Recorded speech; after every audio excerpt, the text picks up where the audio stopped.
Si chiama blind tennis ed è la versione modificata dello sport di Matteo Berrettini, adattato per persone cieche o ipovedenti.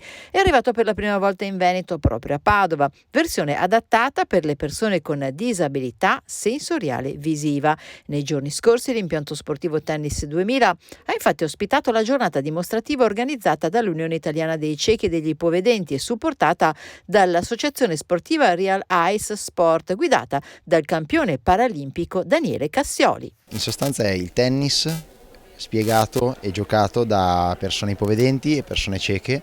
Abbiamo delle categorie, quindi B1 sono i ciechi totali e B2 e B3 sono categorie di ipovedenti, quindi in base al grado, al visus rimanente avremo categoria B2 che sono quelli con un visus minore, quindi più vicini alla categoria B1 ciechi totali, e B3 che hanno un residuo visivo maggiore. Il campo è un po' più piccolo del normale, abbiamo delle linee tattili per quanto riguarda i giocatori B1 ciechi totali, quindi in modo che possano sentire queste linee e sapere più o meno dove sono orientati all'interno del campo, mentre per i giocatori B2 e B3 le linee sono tracciate con lo scotch o comunque con la vernice su un campo normale. Abbiamo deciso di organizzare questa iniziativa qui a Padova portando per la prima volta il blind tennis in Veneto. È una disciplina che sta conoscendo una certa espansione in tutta Italia, con più di 50 atleti tra Bologna, Milano e altre città d'Italia. C'è anche un campionato dei tornei nazionali e a livello internazionale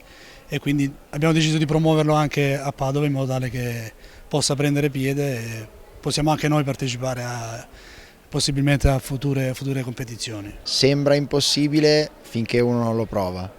L'importante è ovviamente non smettere di sognare, perché comunque anche una persona cieca o comunque ipovedente deve avere la possibilità di sperimentare lo sport. Io dico sempre che noi normodotati, tra virgolette, siamo fortunatissimi a poterlo sperimentare, perché io stesso ho provato a giocare con la mascherina, gioco a tennis da 15 anni e non prendo la pallina, quindi è una fortuna poter togliere la mascherina e vederci, ma è anche una fortuna per loro che ci sia gente che si mette a disposizione per far fare sport a queste persone che comunque più che mai hanno bisogno di fare sport per non rimanere segregati in casa, magari a suonare un pianoforte, o comunque hanno possibilità di fare del movimento. Ho voglia di provarlo, infatti mi è sempre interessato, perché ho detto ma come si fa a giocare a tennis da non vedenti, però alla fine con gli accorgimenti insomma giusti ci si può riuscire. Io ho giocato da quando ci vedevo da giovane, ho giocato, ma è la prima, sono stato curioso anch'io di capire come funziona. Oggi per la prima volta, grazie per questa organizzazione, per la nostra opportunità per giocare il tennis, il blind tennis per la prima volta.